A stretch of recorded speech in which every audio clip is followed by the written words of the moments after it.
If all goes to plan, by the end of this episode, this engine will be cranking.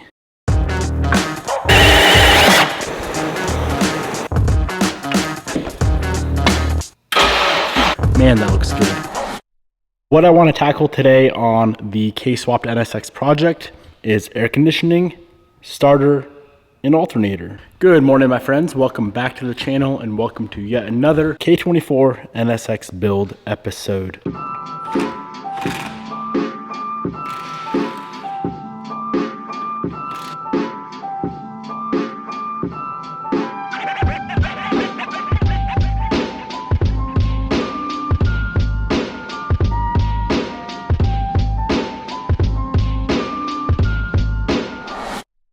So here's the deal. Starter, alternator, and AC system. I'm hoping it all goes smoothly without any interruptions, but just like everything else on this project, there's always a hiccup. So here we have two different starters, both OEM. I think this one's gonna clean up better, so I'm gonna probably use that one.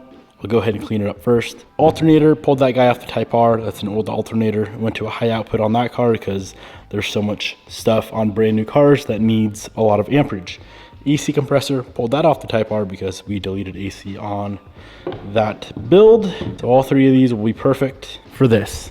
And then I have a factory power harness. This is for a K-series. I do have the NSX one over there if we need it. Probably won't. I think this will get us further than the NSX one will. Our starter is all cleaned up and ready to go.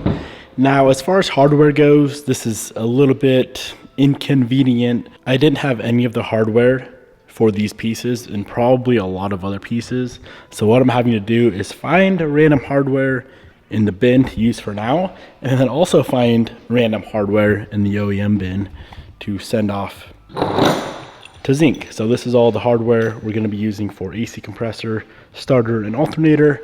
And as you can see over here, we now have another Zinc box that we need to send out. We could just slap these pieces on with random hardware, but I'm trying to keep this build top notch. And hardware for a top notch build is very, very important. Let's start bolting some of this stuff on. We need to figure out the belt, the power harness, where the distribution block is gonna sit. We got a lot to figure out with all this.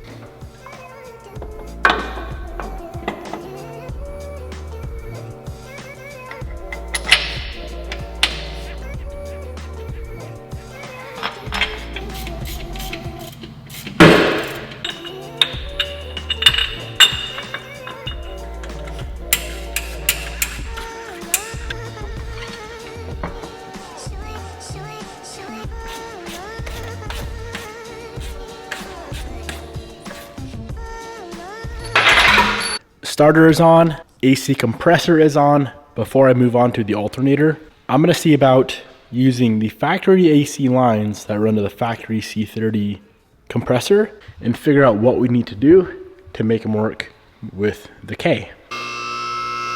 All right, so I got them connected to the factory lines that run to the front of the car. I know it's all crusty under here. I haven't had the chance to clean it up yet. I have a feeling this is gonna be way too easy for the AC lines.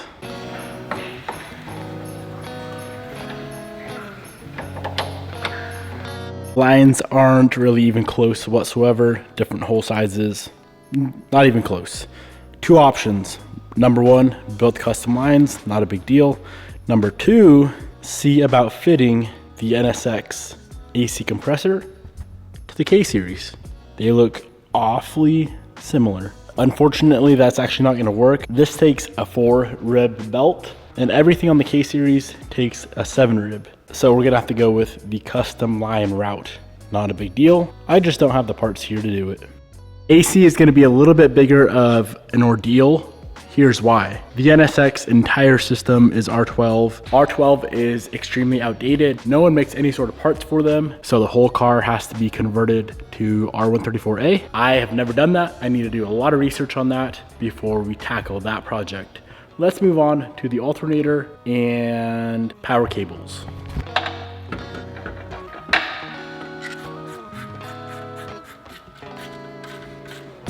Starter and alternator are both installed. Let's run some wires. I bought this kit from Rywire. It's their charge harness kit. These wires look awfully small, but hey, if they say this is all you need, apparently that is all you need. It looks like 8 gauge wire to me. So we're gonna be using that. I was initially going to mount a distribution block somewhere in the engine bay, but I'm just gonna do it how the factory did it and use the factory's distribution block, which is this right here. So power comes in, starter, alternator. Now here is our factory cable that runs to the battery, which is in the front of the car. This needs to be cut, extended, recrimped, and somehow passed through the firewall.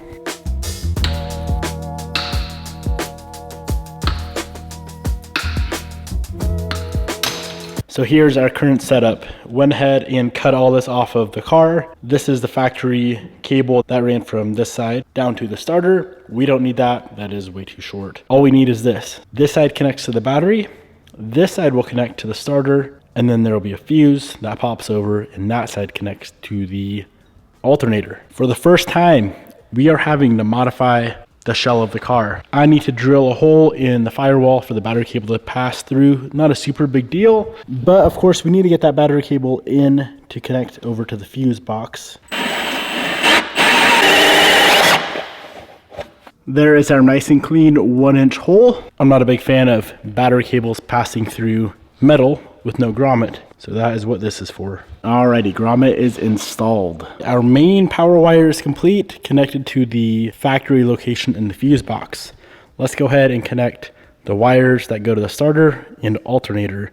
Those are gonna run along the firewall, come out the boot over there where the engine harness is gonna come out and connect to the alternator and connect to the starter. After some thinking, I'm not gonna run this fry wire cable. It might be enough, but I would rather be safe than sorry. I don't want to do it again. So this is 4-gauge welding wire. This is a little bit skinnier than battery cable, much higher quality, and it's more flexible. So let's run this for alternator and starter.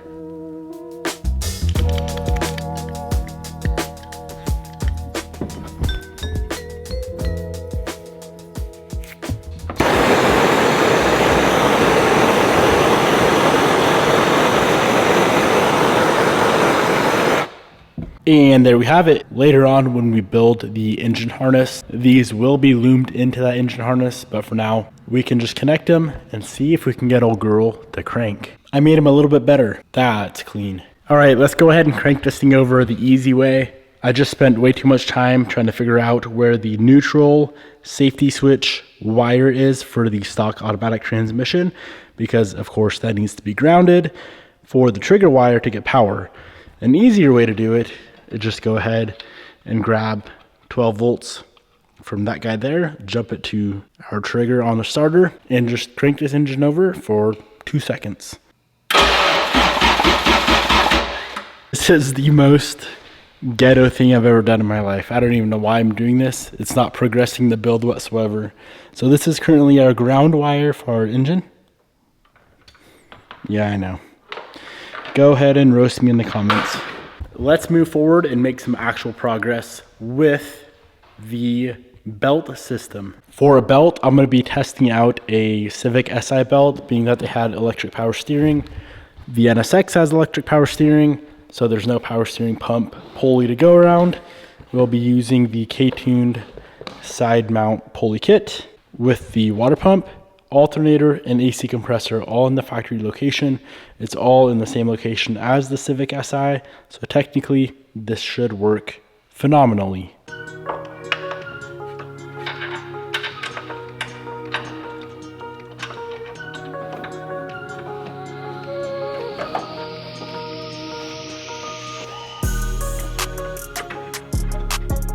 Look at that, my friends, perfect fit.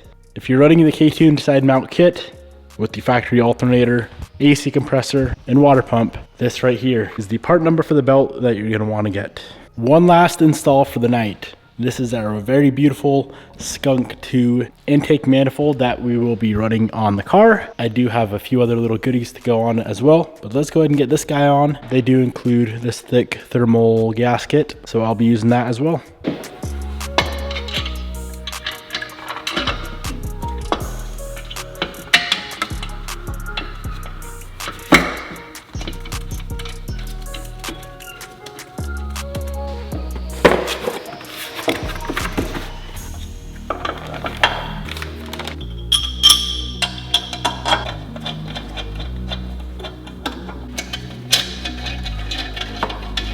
You know, I'm glad we got this on now. If you take a look, if we would have done our coolant system how I wanted before, it'd be right in the way of the throttle body. It's kind of why you need to mock everything up like I'm doing now to figure out how everything's gonna sit. What do we need to do for AC lines? How is the engine harness gonna run? How is the coolant lines gonna run? How are the shifter cables gonna run? All that good stuff. All has to work together. Otherwise, you're gonna run into issues like your radiator hose is in the way of the intake. But nonetheless, man, that looks good. Got the billet K-tuned fuel rail up on the Skunk 2 intake. I'm really enjoying all of the silver parts that we're installing. Typically, all this stuff would be black.